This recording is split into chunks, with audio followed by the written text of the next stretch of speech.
Halo semuanya, perkenalkan saya Tido. Hari ini saya akan ngobrol dengan dua orang tua saya. Yang pertama ada ibu saya yang cantik, ada Ibu Sri Wahyaningsih. Kemudian ada bapak saya yang beruntung, ada ada Toto Raharjo. Sebenarnya hari ini saya pengen ngobrol-ngobrol khususnya terkait dengan bagaimana mereka berdua mendidikku sebagai anak, karena selama ini aku selalu dikenalkan sebagai si bungsu di keluarga. Tapi pada prakteknya aku selalu merasa kalau sebenarnya tuh sejak tahun 2000, tanggal 20 Juni, itu sebenarnya aku punya adik namanya Salam, Sanggarana Alam. Karena sejak ibu memutuskan untuk membuat Salam di tahun 2000, tanggal 20 Juni itu, di hari itu aku berbagi ibu dan bapak ke banyak orang gitu. Jadi sejak itu mungkin banyak orang yang kemudian menganggap ibuku dan bapakku itu sebagai orang tua mereka gitu. Jadi rasanya tuh aku sudah tidak menjadi Si bungsu. si bungsu lagi gitu. Apalagi salah satu yang membedakan Salam dengan sekolah-sekolah yang lain adalah Salam itu melibatkan orang tua di setiap proses pendidikan anaknya gitu. Nah pertanyaannya kan kemudian bagaimana sih mamah dan bapak itu kemudian sebagai orang tua berperan di proses pendidikanku sebagai anaknya gitu. Kan jadi pertanyaan ya, ketika orang-orang memasukkan anaknya ke Salam, kan salah satu pertanyaan pertamanya kan pasti mau nggak terlibat di proses pendidikan anaknya. Nah sedangkan mama sendiri juga berperan sebagai orang tua gitu. Bagaimana ibu dan bapak itu juga kemudian mendidikku sebagai anak gitu. Mungkin itu jadi pertanyaan juga untuk sebagian orang, dan nanti juga aku mungkin juga cerita dari perspektifku sebagai anak tuh bagaimana kedua orang tua aku mendidikku gitu. Mungkin itu konteks dari pembicaraan hari ini. Mungkin kita buka dengan pertanyaan yang seru apa ya. Mungkin aku juga sebenarnya bertanya-tanya sih sama hal ini, khususnya ke bapak terus ke mama gitu. Aku tahu mama sama bapak itu dua-duanya mungkin hampir tidak percaya lah dengan sistem pendidikan formal hari ini gitu. Itu juga yang kemudian menjadi trigger dibentuknya Salam, dididikannya Salam, karena ada ketidakpuasan, karena ingin membuat opsi gitu untuk pendidikan anak-anak gitu. Pertanyaannya, kalau misalnya mamah dan bapak itu tidak percaya dengan sistem pendidikan yang ada, kenapa aku, Mas Bram, itu Mbak Indah, itu dulu mama sama bapak memutuskan untuk memasukkan kami ke sekolah Sekolah formal formal. gitu. Ya. Itu dulu keputusannya seperti apa gitu? Kenapa nggak, misalnya Salam memang belum ada, kenapa nggak homeschooling? Kenapa nggak dengan alternatif-alternatif yang lain? Kenapa waktu itu memutuskan untuk menyekolahkan kami ke sekolah formal itu? Mungkin bapak atau mamah mau menjawab. Ya. Ya, jadi apa ya? Kalau Mbak Indah kan memang lahirnya sebelum ya Salam, waktu itu Salam Dilawen ya. Salam Dilawen itu kan tahun 88. Mbak Indah lahir tahun 89. Dan ya Mbak Indah malah justru dari awal mengikuti Salam gitu ya, karena memang lahir di sana gitu ya. Tapi memang akhirnya juga sekolah formal. Mas Bram yang lahir tahun 92 dan waktu itu masih di Lawen, ya ikut proses di Salam tapi kemudian juga sekolah formal. Demikian juga kamu. Tapi sebetulnya yang menginspirasi Mama kenapa harus membuat Salam justru dari anak-anak ini gitu ya, karena sesungguhnya Mas Bram itu dari kecil udah menolak sekolah gitu, nggak mau. Nah, tapi waktu itu masih ada Eyang gitu ya, dan Eyang itu di masa tuanya sebelum meninggal itu pesannya sama mama dan bapak, tolong ya anak-anakmu kudu di sekolah ke gitu. Nah, itu Eyang tuh tuh bapaknya bapak angkatnya bapak. Oh, bapak. Karena bapak itu dulu diasuh sama Pak D gitu ya, sebetulnya Pak D, tapi dan itu tuh sampai wanti-wanti gitu loh. Saya waktu itu nggak tahu kenapa sih, ya orang tua pasti menyekolahkan anaknya gitu kan. Iya. Tapi kok itu menjadi pesan terakhir itu kenapa gitu. Nah, di kemudian hari baru saya tahu ternyata bapak itu juga pemberontak sekolah formal gitu ya, kan bapak sekolah di mana-mana tapi nggak ada yang diselesaikan gitu, dan bapak otodidak. Dan waktu itu di desa orang tua kayak gitu tuh masih belum bisa menerima gitu loh kalau orang itu nggak sekolah formal gitu. Iya. Nah, akhirnya ya mama itu hanya untuk ini aja lah, apa maksudnya, proses tetap di rumah gitu ya, tetapi sekolah itu sebagai sosialisasi saja gitu, dan ini rasa hormat pada orang tua gitu ya. Jadi Mas Bram itu yang sekolahnya mulus tidak pindah-pindah itu hanya Mbak Indah gitu ya, tapi Mas Bram itu juga sampai SD kelas 5 pindah sekolah 5 kali. Dan selalu bilang, kenapa sih harus sekolah gitu loh? Nggak usah sekolah, yang penting kan pinter, yang penting belajar gitu. Nah, tapi kan Eyang itu juga kuat sekali gitu. Maksudnya sampai Eyang itu datang ke sini nganter sekolah. Jadi yang nganter sekolah itu justru Eyang gitu ya. Yang nungguin gitu supaya Mas Bram itu mau sekolah gitu. Jadi Eyang di sini. Akhirnya ya saya menghormati aja. Oke lah, tetap sekolah formal, tetapi proses sesungguhnya itu di rumah gitu ya. Karena terus terang Salam ini juga lahir karena protes kami terhadap sekolah formal, dan saya justru Mas Bram banyak menginspirasi ya, karena kenapa guru itu nggak bisa dikritik gitu ya. Jadi Mas Bram itu protes-protes di sekolahnya tuh seperti itu. Misalnya kenapa guru itu selalu punya kuasa gitu loh, nggak pernah nanya anaknya. Jadi anak itu nggak punya kemerdekaan. Dan kenapa memang harus seragam, rambut harus potong pendek. Nah, bahkan sampai SMA ya Mas Bram itu protes-protes terus itu loh. Kenapa sepatu harus hitam gitu ya, waktu SMP sampai kameranya disita karena dia bikin film tentang itu gitu ya.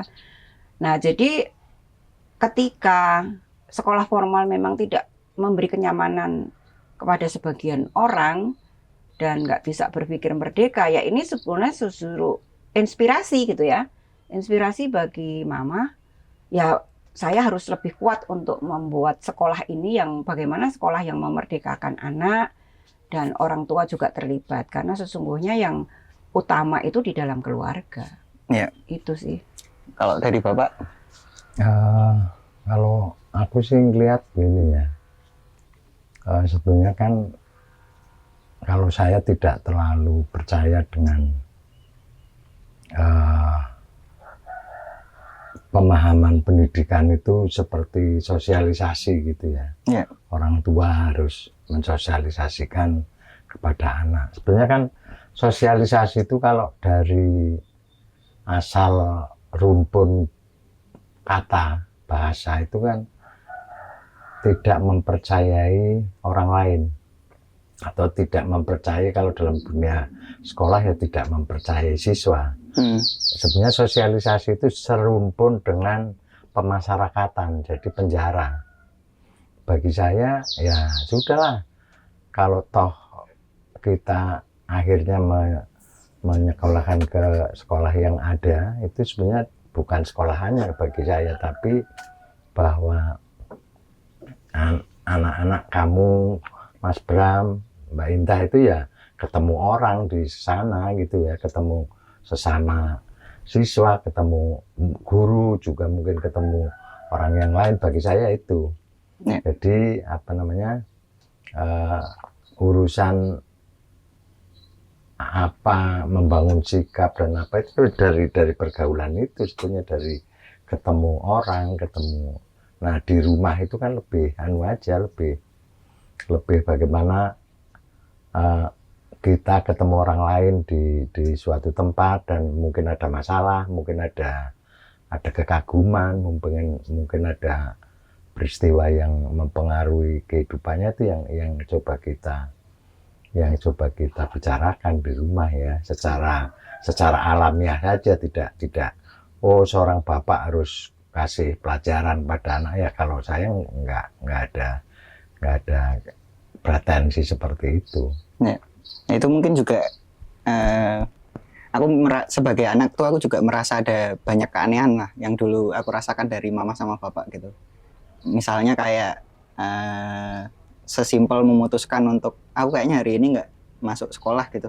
Itu kayaknya dulu gampang banget aku bilang ke mama sama bapak. Aku kayaknya mau ikut bapak kemana gitu, misalnya nonton konser apa-apa gitu. Atau malamnya aku mau nonton bola gitu. Paginya tuh ya udah besok pagi kamu nggak usah sekolah gitu.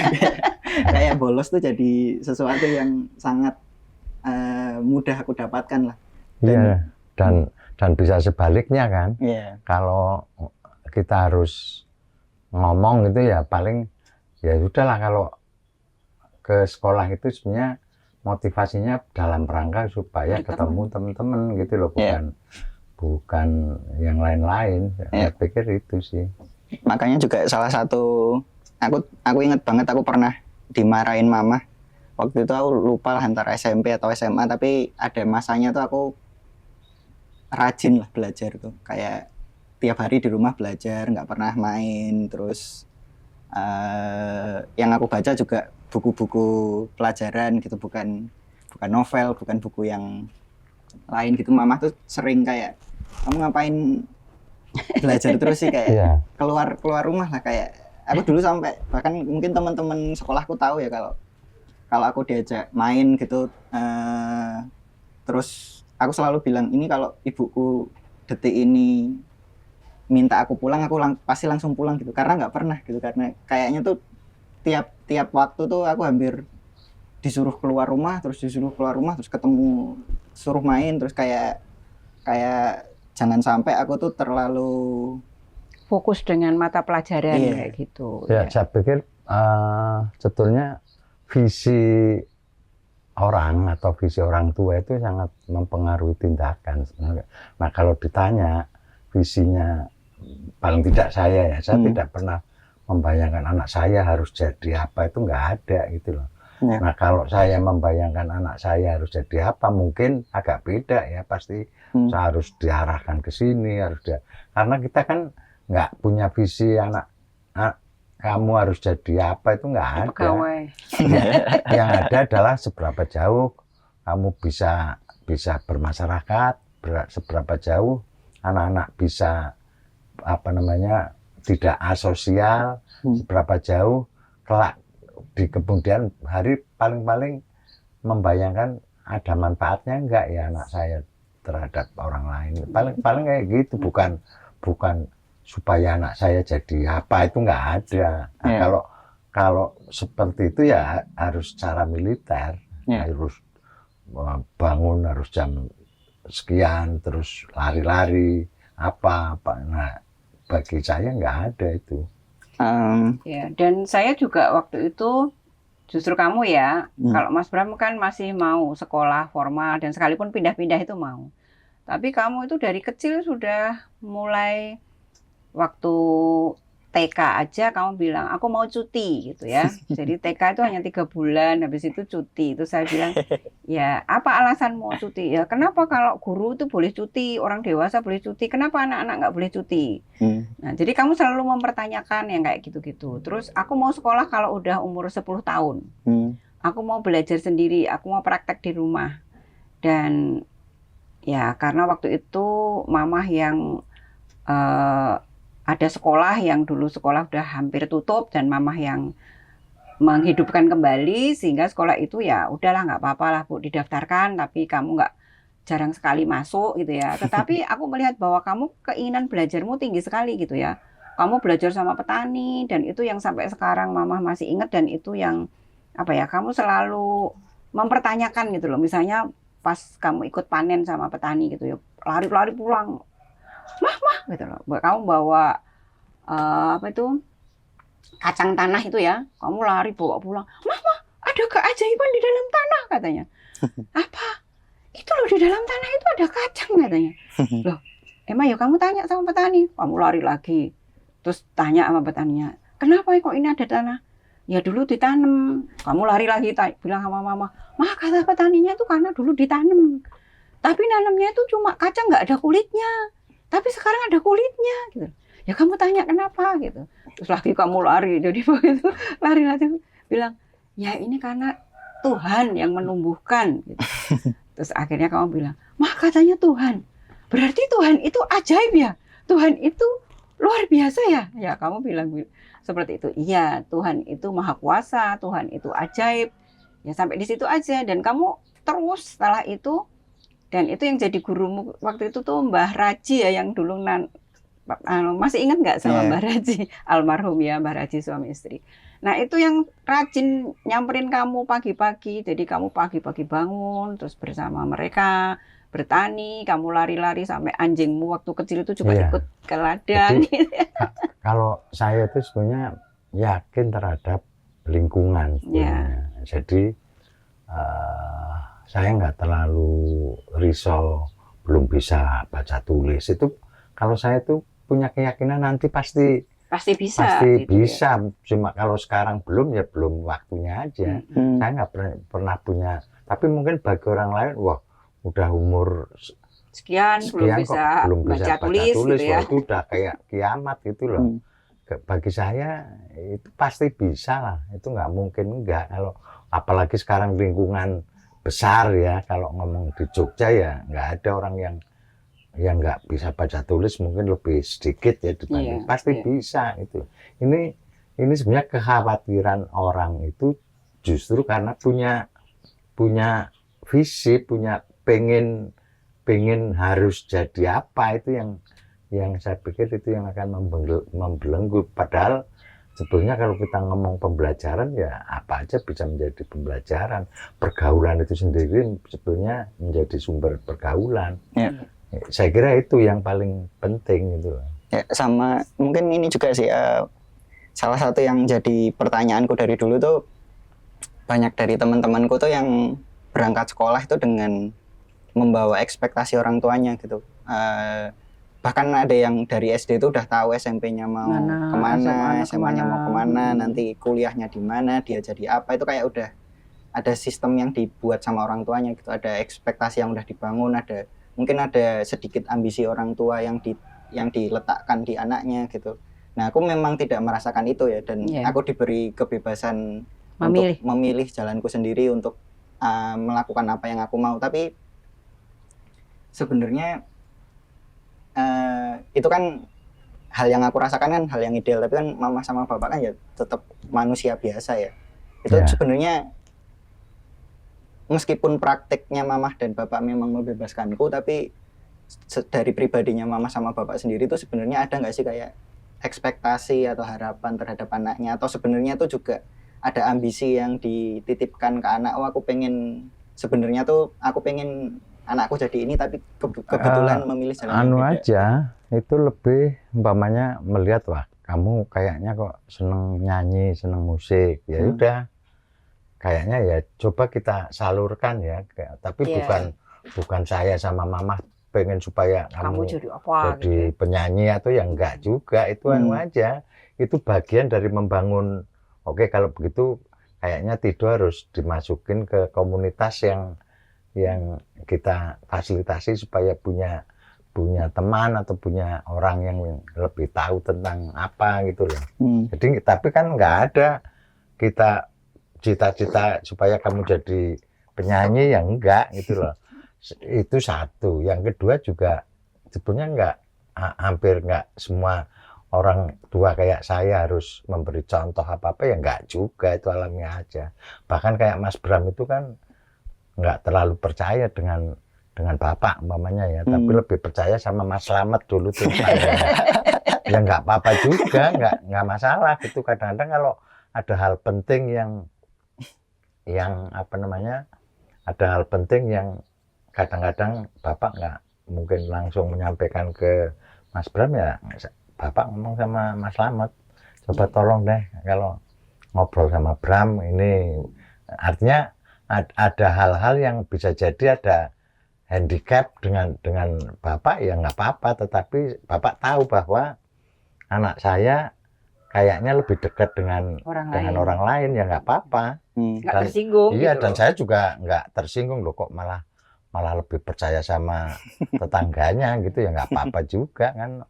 Itulah riwayat manusia gitu loh. Dan mama itu kan karena dari kecil gitu kan mama dampingi secara khusus ya. Maksudnya saya nggak Lebih pernah sering lah, ya lebih. lebih sering dan mama lebih inten dengan anak-anak dan juga sekalipun dulu di rumah Eyang itu banyak yang membantu gitu ya, banyak yang ngasuh yang ini. Tapi mama selalu fokus mengutamakan gitu ya dan untuk anak-anak ini memang tak pegang sendiri gitu ya sampai mungkin nyiapin makan apa segala macam itu dari kecil tuh memang mama dan bapak kan waktu itu kerjanya memang keliling ya ke seluruh Indonesia gitu memang waktu zaman kecil jarang sekali ketemu bapak tapi justru pas di interaksi itu ya karena saya selalu menghadirkan cerita tentang bapak tentang ini jadi ya tetap dekat sekalipun jauh terus gitu ya. Tapi ada benang merahnya gitu loh misalnya saya Mbak Indah itu dulu cepat sekali bisa baca tulis itu umur berapa ya 2,5 tahun tapi karena memang dia tuh minatnya tinggi sekali gitu ya selalu tanya jadi bukan mama yang ini tapi mah ini gimana apa baru bisa ngomong itu dia udah pengennya nulis pengennya apa kayak gitu nah itu lebih cepat dan dia akhirnya bisa ngajari teman-temannya gitu loh nah jadi saya tuh melihat kayaknya kok ini kalau ngajarin temennya tuh temennya juga lebih nyantol gitu, lebih bisa gitu jadi anak-anak kalau misalnya main gitu tuh yang ngajarin baca ngajarin apa tuh Mbak Indah gitu loh itu udah kelihatan gitu. Jadi dari kecil itu dia kayaknya wah ini kayaknya kok dia bakat untuk kayak jadi guru apa itu tuh sebenarnya mama cuma di dalam hati aja. Oh ini anak ini nih. Terus Mas Bram itu dari kecil bahkan dari bayi itu ritmis banget gitu loh. Misalnya digendong mama lihat ayang-ayang air yang ketimpa matahari terus itu tuh dia tuh gerak-geraknya tuh udah ngikutin gerak itu. Terus kalau misalnya apa ya sampai bilang musik kata.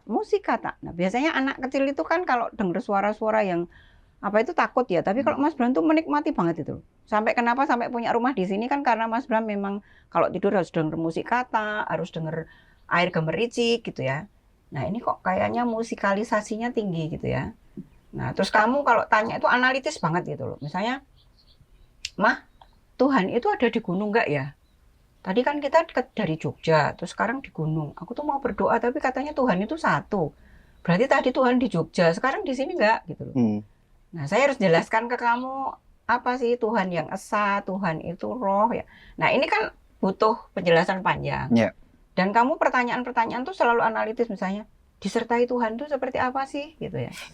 Terus apa dan itu kamu selalu mempertanyakan kenapa orang meninggal ketika Eyang meninggal kayak gitu ya. Jadi aku mikir ini anak ini pemikir gitu ya terus kamu lebih ke apa ya risetmu itu kuat banget gitu loh kalau ini kenapa dari sebab akibat itu kamu udah bertanya tuh dari kecil gitu loh nah berarti ya ini nantinya akan kesana gitu nah itu dicatat sama mama dalam artian sambil katanya kalau kata Ki Hajar itu kan menuntun ya jadi kepandaian atau kecerdasan ini nggak mempengaruhi tapi bagaimana dari kamu sendiri jadi kalau ditanya tadi sebetulnya apa sih cita-citanya mama terhadap anak-anaknya? Ya kamu menemukan jati dirinya sendiri gitu. Masing-masing anak itu menemukan apa yang menjadi kekuatan di dalam potensimu.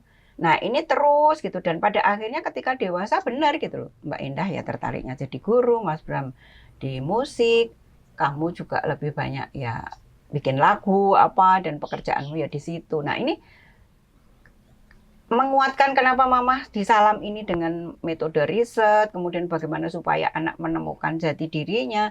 Nah, jadi ya kamu ini sebetulnya laboratoriumnya mama gitu loh. Seperti itu. Ya tadi juga sempat disinggung soal mengenalkan konsep Tuhan gitu ya. Kan kalau aku mengikuti perjalanan Salam tuh salah satu yang sempat jadi obrolan dan kemudian mungkin jadi masalah ya. Meskipun aku selalu belajar dari bapak juga. Bapak tuh kayak selalu melihat masalah tuh justru menjadi hal yang baik gitu. Karena setiap ada masalah berarti di situ ada dinamikanya, ada pembelajaran, ada proses, ada pemahaman yang lebih gitu. Dan setiap ada masalah kan pasti kita bisa bertumbuh dan melewati itu. Nah, salah satu masalah yang pernah ada di Salam tuh kalau aku ngelihat dari jauh gitu ya. Itu tuh sempat banyak yang mempertanyakan kenapa nggak ada pelajaran agama di Salam gitu, kenapa nggak ada pengenalan soal agama dan Tuhan di sini. Dan aku juga itu juga jadi proses hidup yang menarik buatku karena kebetulan mama sama bapak berbeda agama. Aku cukup ingat aku tuh mamah tuh sebenarnya punya, atau bapak sebenarnya tuh punya pilihan untuk misalnya aku diislamkan dari kecil gitu, atau aku dibaptis anak gitu kan, sebenarnya mama sama bapak tuh punya pilihan untuk melakukan itu ya. Tapi dulu tuh aku tuh kayak dikenalkan agama tuh secara general gitu, kayaknya tuh ada, ini kalau asumsiku ya, kayaknya mama sama bapak tuh berharap agama tuh sesuatu yang aku temukan perlahan-lahan gitu, sesuatu yang aku temukan ketika mungkin aku udah dewasa, udah punya pemahaman tentang itu, kemudian aku menemukan sendiri. Kayak konsep Tuhan tuh dikenalkan mamah tuh kayak mungkin umur 7, umur 8 gitu, ada sebuah konsep namanya Tuhan. Di Indonesia tuh agama ada 5, ada ini mamah kebetulan Kristen, bapak Islam. Kalau kamu pengen jadi Kristen, mamah bisa ngajarin. Kalau kamu pengen jadi Islam, bapak bisa ngajarin. Kalau kamu pengen yang lain, mungkin mamah bisa carikan orang yang bisa ngajarin kamu gitu. Nah itu gimana sih cara mamah dulu mendidik anak-anaknya soal, atau memberi pemahaman soal agama? Terus mungkin juga bisa diceritakan sedikit kenapa di Salam kemudian nggak ada pelajaran agama gitu, itu dulu pertimbangannya seperti apa gitu? Mungkin dari saya ya, kalau saya itu agak bersyukur sebetulnya saya hidup di satu lingkungan termasuk eyang.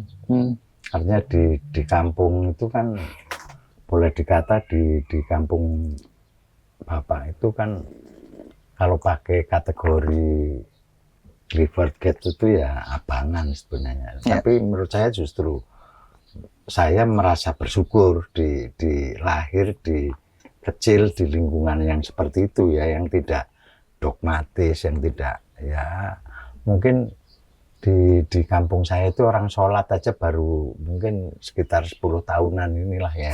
Dulu ya sholat itu ya kalau pas lebaran aja gitu loh atau apa. Nah, tapi menurut saya justru itu yang menjadi menjadi watak keberagamaannya ya, termasuk saya itu dibesarkan dari situ. Dan saya merasa kalau yang akidah ya, kalau di Islam ya, atau tata cara atau hukum dalam keagamaan itu bagi saya bapak itu nggak terlalu masuk gitu.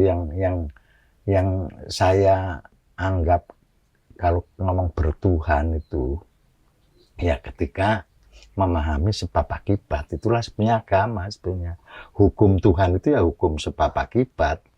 Nah itu yang akhirnya kita coba kembangkan di Salam gitu ya. Nah bahwa secara administratif orang bicara agama itu kita argumentasinya itu urusan di rumah.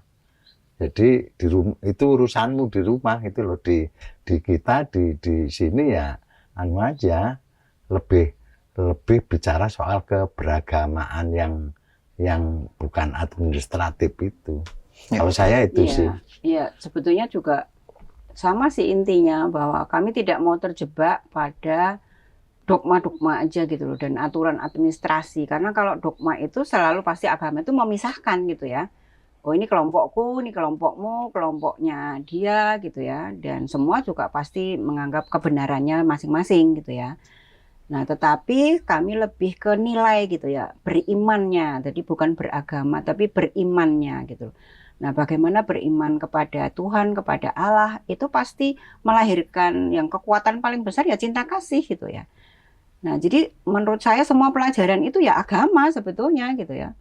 Karena nggak ada pengetahuan yang bagaimana kalau pengetahuan itu tidak ada nilai-nilai cinta kasih, tidak ada nilai-nilai kebermanfaat bagi orang gitu ya. Karena kan sebetulnya di situ. Jadi saya pikir yang paling penting itu ini bukan soal salah benar ya. Ini tentu saja karena dibangun dari lingkungan sekali lagi. Mungkin kalau Bapak mungkin sejak kecil hidup di pesantren, lingkungan apa gitu ya mungkin agak beda gitu. Maka saya sangat meyakini seberapa jauh sih kita berada di sebuah lingkungan itu aja sebetulnya. Karena yang akan memberi pelajaran, yang akan memberi peristiwa kehidupan itu ya di dalam lingkungan itu. Ya, dan mama tuh punya keyakinan bahwa itu tuh ya panggilan gitu loh. Karena mama sendiri itu Kristen juga bukan karena dari keluarga Kristen gitu ya. Ya. Kita keluarga kami juga beragam gitu ya. Ada yang Hindu, ada yang Islam. Bahkan dari keluarga ibunya mama kan haji semua gitu ya, Muslim gitu ya. Tapi ya ayahnya bapak juga sangat moderat gitu loh, bisa memberi keleluasaan gitu ya. Dan saya ketertarikan itu dari kecil gitu. Mas saya mama itu berdelapan gitu ya. Tapi kenapa yang tertarik Kristen itu 3 gitu ya. Terus kemudian yang 5 berikutnya Muslim. Dan itu juga bukan karena misalnya ada toh yang awalnya dikenalkan karena mungkin calon suaminya atau calon istrinya, bukan karena itu ya. Tapi memang karena mencari gitu ya. Karena, dan menurut saya panggilan ya. Jadi bukan apa ya. Ya orang tuh nggak bisa kalau mengkristenkan, mengislamkan gitu loh. Kalau mama tuh yakin itu panggilan gitu. Dan mama merasakan bahwa itu sudah dari kecil saya mencari dan menemukan, dan itu yang bisa menuntun hidupnya mama gitu ya. Nah sekali udah ketemu sama bapak Muslim ya kita menghargai gitu loh. Karena aku juga melihat kalau aku sendiri kalau misalnya harus masuk mengikuti bapak, aku juga nggak bisa karena udah aku melakukan itu sudah dari kecil dan aku udah menemukan gitu. Nah, sehingga bapak juga menghargai, mama ya udah kalau itu memang jalanmu dan ini jalan bapak, dan itu tidak membuat, ya kamu merasakan juga kan, ini tidak membuat kita jadi pecah atau dari apa. Dan ya, tapi itu semua sekali lagi sama, itu sangat ditentukan oleh visi hidupnya. Sebetulnya. Kalau visinya nggak seperti itu ya nggak bisa. Sama mungkin ini juga sih, aku ada pertanyaan terkait, tadi kan mama juga udah menyinggung soal toleransi dan segala macam. Ada salah satu hal yang mamah tuh sangat toleran ke anak-anaknya gitu, ke aku, ke Mas Bram, itu terkait dengan kegagalan gitu. Bagaimana mamah sama bapak tuh menyikapi kegagalan kami gitu. Kayak ya aku beberapa kali dalam hidup sempat merasa gagal lah, pengennya ini ternyata nggak tercapai, atau Mas Bram juga sempat nggak naik kelas gitu. Itu cara mamah sama bapak menangani kami ketika berhadapan dengan kegagalan tuh menurutku juga hal yang menarik untuk diceritakan gitu. Karena pada akhirnya karena aku tuh selalu merasa apapun yang aku lakukan di luar sana di hidupku, misalnya aku pengen bikin bisnis, pengen ngapain aja, kalau misalnya aku gagal tuh aku akan selalu punya ruang aman untuk pulang ke rumah, untuk tetap dipeluk sama mama, untuk tetap dibikinin teh hangat, untuk tetap didoakan, untuk kayak apapun yang aku lakukan tuh kegagalan tuh tidak pernah menakutkan gitu. Gimana sih mama sama bapak tuh? Aku rasa tuh banyak teman-temanku yang karena berhadapan dengan ekspektasi orang tuanya yang besar tuh punya beban untuk harus selalu berhasil gitu. Nah ini kenapa mama ngasih atau bapak juga itu sangat toleran lah dengan kegagalan kami gitu. Atau justru mama sama bapak nggak pernah melihat itu sebagai kegagalan? Ya, gitu. Ya itu tadi, karena memang dari awal itu kami nggak pernah punya target, oh kamu harus jadi ini gitu ya. Jadi kami nggak pernah bisa melihat bahwa itu kegagalan. Menurut saya adanya itu proses gitu ya. Proses orang itu menuju kedewasaan, proses orang itu menuju untuk menemukan dirinya sendiri, proses untuk bagaimana sih, siapakah sih aku ini gitu ya. Nah sehingga ya nggak ada yang sempurna, semua orang tuh ya nggak ada yang sempurna ya cuma Tuhan gitu ya. Nah itu proses dalam hidup, dinamika, dan itu kita harus saling menopang gitu loh. Kalau itu misalnya kayak seperti Mas Bram nggak naik kelas gitu ya, ya itu kan urusan administrasi, dan nggak naik kelasnya karena apa, kan ada alasan yang jelas gitu ya. Karena memang dia nggak suka sesuatu, nggak bisa dikomunikasikan dengan gurunya, sekolahnya nggak bisa mengapresiasi. Dan saya melihat Mas Bram masih tetap punya, dia masih di jalur yang lurus dalam artian sesuai dengan minatnya gitu ya, dan dia terus belajar gitu, belajar yang memang dia suka gitu ya. Saya masih melihat dia bangun jam 5 pagi latihan untuk, misalnya waktu itu dia cello gitu ya, latihan cello. Tapi ada hal yang dia tidak suka karena perlakuan gurunya, dan itu nggak bisa disampaikan untuk apa ya, diskusi gitu loh. Iya. Akhirnya ya kita memang harus hidup ada permakluman, tapi Mas Bram paham gitu loh. Oh ini loh, ya kamu, dan nggak bisa gitu loh. Kalau ini kan kalau kita udah memasuki dunia sekolah yang memang ada aturan-aturan seperti ini, ya mau nggak mau kita mesti mengikuti gitu ya. Iya. Tetapi bagi mama itu nggak soal gitu. Saya seperti waktu tes IQ ternyata di bawah rata-rata gitu ya. Saya santai aja. Itu yang tidak akan menentukan hidupmu gitu loh. Jadi Mas Bram ya santai aja. Dan itu kan juga bukan apa ya, sesuatu yang harga mati. Oh ternyata kamu bodoh, kamu ini, bukan itu ya. Iya. Tapi ya itulah proses, dan yang menentukan hidup kita itu ya kita dan Tuhan dan interaksi kita bersama orang lain, bukan karena kecerdasanmu, bukan karena ini.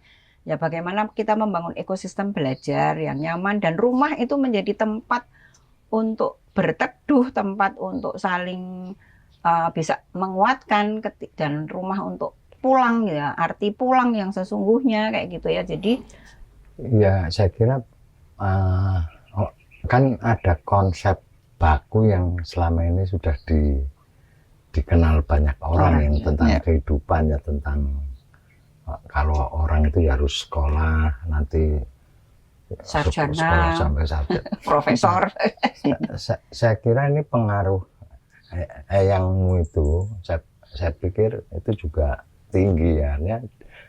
Mereka kan juga nggak punya yang penting bagi beliau ini ya sebagai orang tua harus menyekolahkan anaknya, udah. Tapi ya udah, nggak pernah tanya rapotmu kalau zaman dulu itu merahmu berapa, ya enggak gitu loh. Bahkan nengok aja enggak. Coba Bapak itu kan SMA di Jogja ya. Di Jogja itu orang-orang yang dari Sumatera, yang dari Kalimantan aja, yang satu kos-kosan sama Bapak aja ditengokin. Bapak yang masih satu masih di Jawa, sampai lulus itu nggak pernah ditengokin ya. Jadi dan itu juga bukan karena tidak peduli, tidak diperhatikan, enggak juga. Memang ini ada tradisi yang ya udahlah, pasti percaya aja gitu loh. Jadi sampai yang rumah kos saya itu, orang bapak ibu kosku sampai nanya, apa Mas Tony anak tiri gitu ya. Jadi saya pikir ya ini mungkin bagi kehidupan pada umumnya ya nggak lazim ya, umpamanya kayak gitu. Tapi menurut saya ya itu baik-baik aja gitu loh. Iya. Kalau mama itu justru kalau yang urusan tengok menengok, kasih sayang itu sangat luar biasa ya. Jadi mbah, bapak, ibu tuh selalu, tapi nggak pernah, kalau selama di rumah pun juga kami nggak pernah ditanya. Kalau misalnya pulang sekolah itu ditanya misalnya, oh tadi kamu belajar apa? Tapi pertanyaan itu, gimana tadi, seneng nggak di sekolah, karo koncomu piye, sama gurumu gimana? Jadi saya juga heran gitu waktu itu, kenapa ya pertanyaannya itu juga selalu menanyakan situasi di sekolah, kamu seneng apa enggak, ada apa aja, siapa yang misalnya ada yang guru yang sakit atau ada temen yang sakit, terus kamu ngapain, terus mesti kita diajak nengok atau apa gitu ya. Lebih ke perhatian-perhatian kayak gitu. Dan waktu mama udah di Jogja, karena waktu itu lulus SMP kan mama SMA-nya udah di Jogja gitu ya. Sering banget juga ditengok, tapi ya itu yang ditanya situasinya. Tapi sekali lagi ya, ini bukan soal yang benar yang salah, enggak ya. Ini juga udah jadi pilihan juga, udah jadi kebetulan keluarga kita ya punya tradisi cara hidup seperti itu gitu loh. Kan sama kan, kita itu kan juga nggak punya tradisi harus ke mall, harus apa itu kan nggak ke mall juga nggak apa-apa juga, ternyata kan sama aja. Kira-kira seperti itu. Kalau soal ini tadi juga sempat dibahas soal kepercayaan segala macam. Nah itu kalau dari cara mama dan bapak mendidik kami tuh sebenarnya dulu sempat ada kesepakatan gitu nggak sih, kayak untuk membagi peran, misalnya kayak kan ada yang ini bapak sibuk bekerja, mama mendidik atau apa. Dulu tuh dari mama sama bapak tuh ada pembagian peran kayak gitu nggak sih? Enggak sih. Atau ya berjalan ya mengalir aja. Tapi kan sekalipun bapak jarang di rumah, tapi kan mama juga menghadirkan Iya. bapak gitu ya, cerita-cerita tentang apa yang dilakukan bapak. Dan bapak juga rajin menulis surat gitu ya. Jadi waktu itu tuh Iya. kamu ingat kan? Jadi saya juga tak bacakan suratnya bapak gitu. Ini loh bapak sedang di sana ngapain, ada apa, ada peristiwa apa. Nah itu kan selalu ada komunikasi gitu loh. Sekalipun dulu belum ada HP gitu ya, belum bisa video call, tapi kan kita bisa telepon, bisa kirim surat. Dan waktu itu yang rajin mesti kirim surat gitu ya. Jadi Iya. kita menceritakan. Mama juga kayak gitu. Mama nulis surat, menceritakan kalian lagi ngapain, apa. Jadi ya istilahnya selalu hadir gitu loh. Iya. Lewat itu. Ya, dan secara alamiah mungkin terbagi begitu saja gitu ya. Iya. Kayak aku juga selalu ngelihat bapak tuh mungkin ya kami mungkin jarang ngobrol gitu ya. Tapi aku selalu memposisikan bapak tuh justru supaya bapak tuh di depanku yang jauh gitu. Karena ya aku selalu dari kecil yang selalu mengidolakan bapak gitu. Aku selalu berusaha untuk ya bapak mungkin nggak jarang ngasih aku yang nasihat yang kayak orang-orang tua lain yang oh kamu harus gini tapi yang bapak lakukan tuh selalu jadi contoh buat aku gitu, bahkan untuk keputusan-keputusan yang besar gitu. Kayak ya aku sempat dapat cerita kayak dinamikanya bapak di pekerjaan, bagaimana bapak punya prinsip kejujuran yang luar biasa, yang itu juga selalu aku bawa sampai hari ini gitu. Bagaimana bapak tuh orangnya persisten sekali, kalau mau sesuatu tuh ngejarnya beda sama orang-orang yang lain gitu ya. Kayak aku nggak pernah tahu ada orang yang punya kegigihan dan daya belajar sekuat bapak gitu di orang lain tuh nggak pernah lihat gitu. Dan itu jadi aku nggak perlu dikasih banyak omong, tapi aku bisa punya goals untuk aku capai gitu. Kayak misalnya aku pengen jadi musisi, ya aku nggak bisa lah kalau nggak pernah megang alat, nggak pernah latihan tuh nggak bisa. Orang bapak pengen jadi penulis ya tiap hari baca buku, tiap hari nulis. Bahkan kalau misalnya teman-teman follow bapakku ya, itu semua desain yang dibikin itu tuh dibikin sendiri gitu. Bapak nggak pernah tuh yang kayak Dok minta tolong bikin ini, nggak pernah. Selalu pertanyaannya adalah Dok ini gimana caranya? Kayak minta tolong diajarin. Setelah diajarin, bapak akan melakukan sendiri. Siapa sih orang di umur bapak yang masih pengen belajar soal ngedit di Canva, terus belajar pakai AI gitu. Ya daya belajar kayak gitu yang aku pengen punya juga gitu. Dan mungkin aku nggak perlu bapak ngasih tahu dan segala macam, karena dari hidupnya udah tercermin dan aku tinggal mengikuti. Makanya aku selalu menempatkan bapak tuh di depanku jauh, biar aku punya orang yang aku kejar gitu. Sedangkan mama itu selalu ada di sampingku gitu, sebagai teman gitu. Mama tuh nggak tahu kenapa selalu bisa memposisikan diri itu nggak pernah berjarak gitu. Kayak aku tuh cerita apapun ke mama tuh merasa aman gitu, dari yang penting kayak oh aku pengen kuliah ke sini, aku pengen setelah kuliah aku pengen kerja, aku nggak pengen lanjut, sampai yang keremeh-temeh kayak aku habis putus sama pacarku. Itu kan kemewahan ya, bisa cerita. Saya kira itu juga kalau kita mau memotret pergaulan yang lebih luas lagi, nanti juga akan ketemu juga di dalam pergaulan itu juga pasti dari teman-teman bapak ya. Saya pasti akan ada yang lebih dekat dengan siapa yang mungkin tingkat tingkat keterbukaannya bisa sampai ya, itu nanti akan ada polarisasi kehidupan seperti itu sebetulnya. Sama di dalam keluarga juga gitu. Dan menurut saya itulah sebetulnya yang menjadi ruang pembelajaran yang lebih baik menurut saya itu. Ya. Jadi menurutku juga secara alamiah kemudian perannya terbagi begitu gitu, kayak ya bapak sebagai mercusuarku, ibu tuh sebagai temanku gitu yang menemaniku di jalan gitu. Dan ya selalu ada rasa aman gitu buatku, kayak aku cerita apapun kalau aku di luar sana mengalami kegagalan gitu juga, kemudian cerita ke ibu tuh kayak ya masalah lebih mudah selesai gitulah. Mungkin ya itu aku juga selalu merasa itu sebagai apa ya, kalau orang bilang zaman sekarang mungkin privilege ya, sesuatu yang mungkin orang-orang lain tidak miliki, dan itu ya aku bersyukur lah bisa punya kemewahan seperti itu gitu. Kalau dari mama sama bapak sendiri sebenarnya ada nggak, kan dari tadi aku yang tanya gitu, ada hal-hal yang pengen disampaikan juga nggak mungkin, atau pengen kita obrolkan hari ini gitu?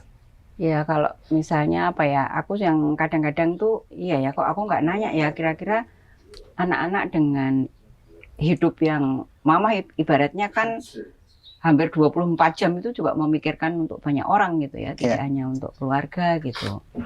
Apakah selama ini juga sudah adil kayak gitu ya? Dan juga kan dulu Mas Bram waktu kecil pernah protes itu, Bapak itu konsultan, tapi kok temennya udah pada punya mobil kok, mobilnya terontong gitu ya. Terus kalau misalnya makan di luar gitu ya, orang-orang itu udah pakai kartu itu loh, gesek gitu. Bapak itu kok pakai amplop, gitu. Ngeluarin duitnya dari amplop gitu ya. Nah, jadi Mama dan Bapak itu kan menanamkan bagaimana juga hidup itu berbagi dengan banyak orang. Ketika Bapak punya kedudukan yang lumayan tinggi, punya banyak penghasilan, tapi kan Bapak juga memikirkan bahwa apa yang kita hasilkan itu juga ada hak orang lain gitu ya. Dan bahkan Bapak itu dulu misalnya taruhlah kalau 20 hari kerja gitu ya, ya waktu itu kerja misalnya 2-3 hari atau paling lah 5 hari lah, itu yang bisa untuk hidup kita. Yang lain tuh bisa untuk ya sampai Mama bisa mendirikan Salam gitu ya, bisa Bapak bisa punya ada keluarga-keluarga yang kelompok-kelompok komunitas yang harus dibantu kayak gitu ya. Nah tapi kan banyak orang kan tanya gitu ya, tabungannya berapa gitu ya. Terus dan waktu itu kita ngontrak rumah itu bertahun-tahun gitu, kita nggak punya rumah. Tapi jawaban Bapak kan gini, tekan kiamat ki wong ngontrak ke omah ya wis ono, ngapain? Apa nek wong wis duwe omah luwih ayem karo wong sing ngontrak. Nah, yang kayak gitu. Jadi kita dihadapkan ke satu titik bahwa nek kita bersandar kepada Tuhan tuh ya totalitas gitu loh. Nah, tabungan kita tuh ya justru apa yang kita berikan kepada orang lain, bukan tabungan yang di bank kayak gitu loh. Nah, tapi kan ini kan Mama sama Bapak gitu ya, sehingga kita dari dulu ya hidup kita sederhana. Sampai kita punya mobil juga karena dikasih ya, bukan karena beli gitu ya. Jadi, nah hal kayak gitu. Kira-kira kamu tuh waktu itu protes nggak gitu loh? Terus apa diperlakukan kok Bapak sama Mama itu pelit, nggak punya ini, itu gitu. Sebenarnya kalau soal kayak hidup sederhana dan segala macam, aku nggak pernah protes ya. Justru itu jadi hal yang sampai sekarang aku jaga juga gitu di hidupku. Misalnya kayak motorku ini deh, kalau belum meledak kayaknya juga aku nggak beli baru gitu. Tapi jujur aja mungkin aku juga sama kayak anak-anak yang lain ya, yang ketika si bungsu lahir tuh ada banyak irinya lah. Aku butuh waktu cukup lama untuk bisa menerima Salam di rumah sejujurnya gitu. Kayak untuk waktu yang lama tuh aku kayak ngerasa kenapa setiap pagi aku harus berhadapan dengan tamu-tamu yang banyak orang yang jumlahnya nggak kehitung. Kenapa di hari-hari libur Bapak sama Mama tuh masih harus ngobrol sama orang lain, kenapa aku harus membagi waktu orang tuaku ke banyak orang gitu. Itu tuh perlu waktu lama untuk mengerti dan memahami, sampai pada akhirnya waktu SMA Bapak sakit, di situ aku baru ngerti apa yang Mama sama Bapak lakukan gitu. Waktu itu sebenarnya aku kayak cukup pesimis dengan keadaan keluarga kita gitu. Kayak aku tahu Bapak yang sebagai tulang punggung keluarga, tapi waktu itu nggak bisa bekerja, gimana nih setelah ini gitu. Apalagi aku juga masih SMA gitu. Tapi di titik Bapak sakit tuh ternyata banyak sekali orang yang kemudian peduli, datang, mungkin sekedar menengok, ada yang sampai menolong. Di situ aku baru ngerti ternyata dampak yang dibuat sama orang tuaku tuh sebesar ini gitu.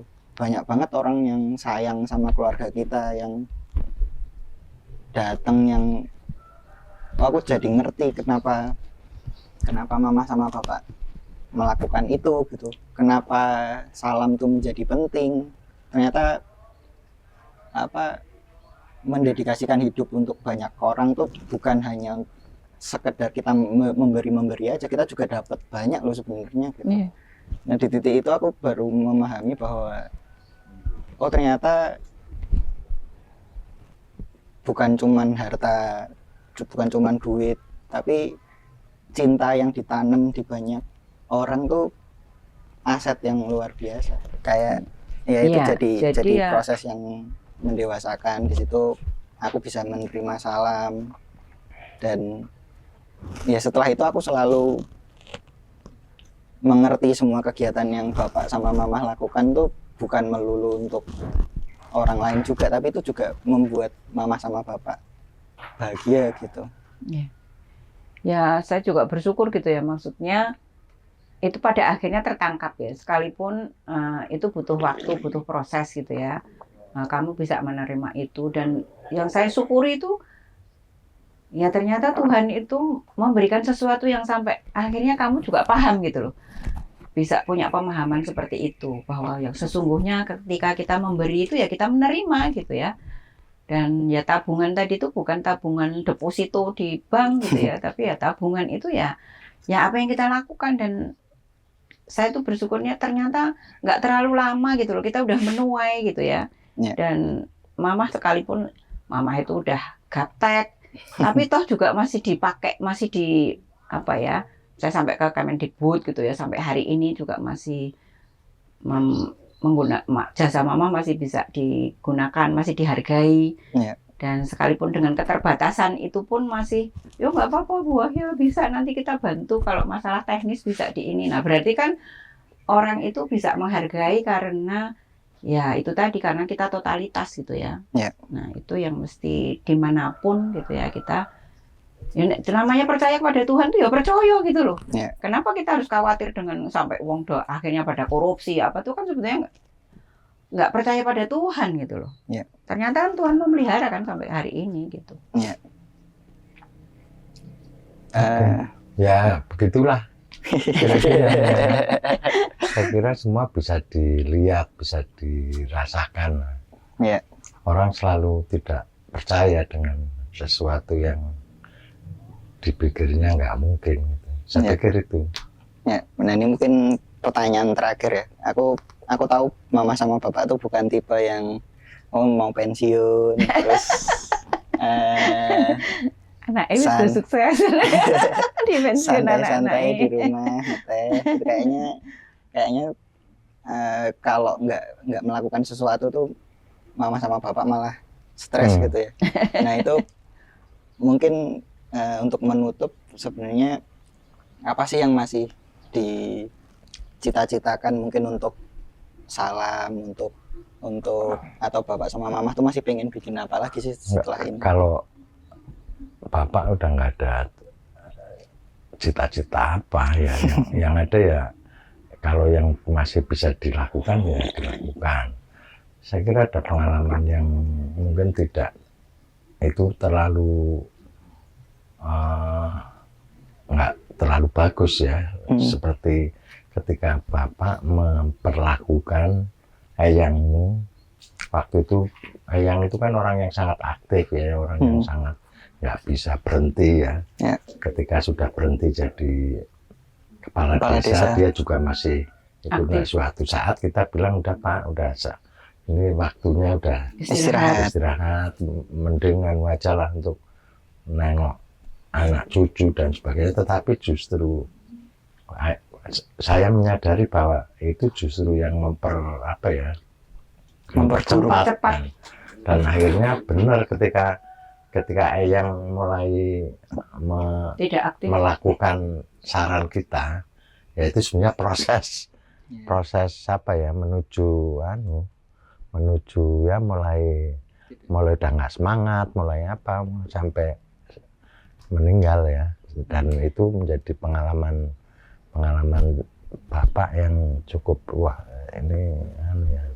Sebenarnya diam-diam itu juga merontokkan semangat, merontokkan kira-kira jadi ya seperti kita itu yang sih. harus dijaga tuh ya kita semangat dan kita Iya. tuh selalu melakukan sesuatu yang kalau kita masih mempunyai nilai kebermanfaatan ya ayo gitu kita lakukan. Dan ya saya berharap bahwa salam ini ya tetap berjalan gitu loh. Makanya Mama kalau justru sekarang lebih berjarak ya dengan salam supaya salam ini ya tidak harus ada Bapak dan Mama gitu loh. Dan ini kan juga sekarang udah mulai kenapa orang tua di sini juga punya peran penting gitu ya. Nah itu yang akhirnya nanti yang akan melanjutkan gitu ya.